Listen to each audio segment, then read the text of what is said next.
என் பேர் சக்திவேல். நான் வந்து சென்னையிலேருந்து வந்திருக்கேன். ரெடில்ஸ்லேருந்து.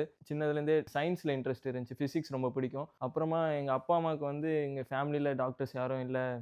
ஃபர்ஸ்ட் டாக்டரா வரணும் நீ அப்டின்ட்டு ரொம்ப இன்ட்ரெஸ்ட்டா இருந்தாங்க. ஸோ இந்தியால நீட் எழுதினேன். பாசிங் மார்க் வந்துச்சு. பட் இந்தியால சீட் கிடைக்கல. பட்ஜெட் ஃப்ரெண்ட்லி கிடையாது. மிடில் கிளாஸ் ஸ்டூடண்ட்ஸ்க்கு கண்டிப்பா செட்டே ஆகாது இந்தியால அந்த மாதிரி படிக்கிறதுக்கு. ஸோ என்ன பண்ணலான்னு பார்க்கும்போது நெறைய ஏஜென்சிஸ் இருந்தாங்க. இத மாரி ஃபாரின்ல படிச்சுட்டு இந்தியால எக்ஸாம் எழுதிட்டு திரும்ப நம்மளால பண்ண முடியும் அப்டின்ட்டு ஒரு வே இருக்குன்றது தெரிஞ்சுச்சு. அப்படி தெரிஞ்சதுக்கப்புறம் வேற என்னென்ன கண்ட்ரீஸ்லாம் போலான்னு பார்த்தோம். நெறைய கண்ட்ரீஸ் இருந்துச்சு. இதுல பிலிப்பீன்ஸ் ஏன் சூஸ் பண்ணோம்னா, கிளைமேட்டிக் கண்டிஷன்ஸ் மெயின்.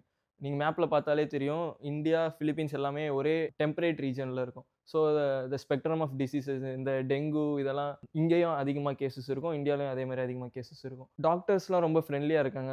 ஸ்டூடண்ட்ஸ் நம்ம டவுட் கேட்டா அவங்களுக்கு ரொம்ப பிடிக்கும். என்கரேஜ் பண்ணுவாங்க. பிரசன்டேஷன்ஸ்லாம் இருக்கும். நம்மளையுமே கேஸ் பிரசன்ட் பண்ண சொல்லுவாங்க. இந்தியால வந்து எக்ஸாம்ஸ் எப்படி இருக்கும்னா செமஸ்டர் வைஸ் இருக்கும். இங்க வந்து எங்களுக்கு ஸ்டார்ட்டிங்ல இருந்தே எவ்ரி மந்த் எக்ஸாம் இருக்கும். ஸோ எவ்ரி மந்த் எக்ஸாம் இருக்கிறதால என்னன்னு பார்த்தீங்கன்னா, ஸ்டூடண்ட்ஸ்க்கு அவ்வளவா ஃப்ரீயா விட்டுற மாட்டாங்க. எக்ஸாம்ஸ் கன்டினியூஸா இருந்துட்டே இருக்கிறதால நம்ம படிச்சுட்டே இருக்க மாரி தான் இருக்கும். 3 இயர்லேருந்து நம்ம ஹாஸ்பிட்டல் போற மாரி இருக்கும். அண்ட் 4த் இயர் ஃபுல்லாமே கிளர்க்ஷிப் தான் பண்ணுவோம். இந்தியால இருக்க மாதிரி தான். ஸோ அத பத்தி எதுவும் கவலைப்பட்டுக்க வேணாம். நாங்க வார்ட்வொர்க் போற ஹாஸ்பிட்டலுமே கவர்ன்மெண்ட் ஹாஸ்பிட்டல் தான். ஸோ பேஷண்ட்ஸ் நெறைய இருப்பாங்க.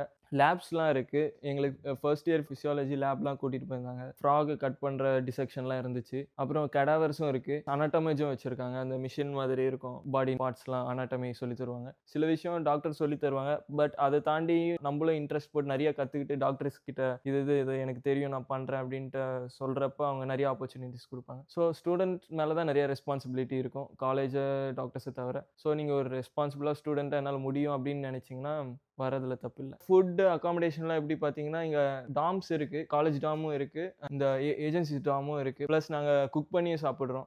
அது எல்லாம் டென்ஷன்லாம் வேணான்னா, இந்த மாரி சப்ஸ்கிரிப்ஷன் ஃபுட் எடுத்துட்டு அப்படியே போறது நல்லாருக்கும் ஸ்டூடண்ட்ஸ்க்கு. வெளிய சாப்பிடணும்னு நெனச்சா மால்ஸ் இருக்கு. இங்கேயே பெரிய மால் தான்.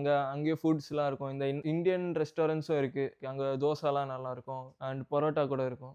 ஃபர்ஸ்ட் எனக்கு எப்படி இருந்துச்சுன்னா, ஃபேமிலி விட்டு வந்தப்ப ரொம்ப கஷ்டமா இருந்துச்சு. ஏன்னா நான் இதுவரைக்கும் வேற எங்கேயுமே தனியா தங்கி படிக்கல. ஃபர்ஸ்ட் 1 மந்த் வந்து நான் அப்படியே ரொம்ப ரிசர்வ்டான சிச்சுவேஷன்ல தான் இருந்தேன். அதுக்கப்புறம் என்னாச்சு, நெறைய ஃப்ரெண்ட்ஸ் நான் ஸ்கூல் டைம்ஸ்மே அதிகமா ஃப்ரெண்ட்ஸ் இருந்ததில்ல. ஜஸ்ட் க்ளோஸ் ஃப்ரெண்ட்ஸ் 1 ஆர் 2 தான் இருந்தாங்க. ஸோ இப்படி ஃப்ரெண்ட்ஸ் சர்க்கிள் பெருசா ஆக எனக்கு இங்க இருக்க ஃப்ரெண்ட்ஸே எனக்கு ஃபேமிலி மாதிரி இருந்துச்சு. ஒரு டைம்ல எனக்கு அப்படி தான் ஃபீல் ஆச்சு.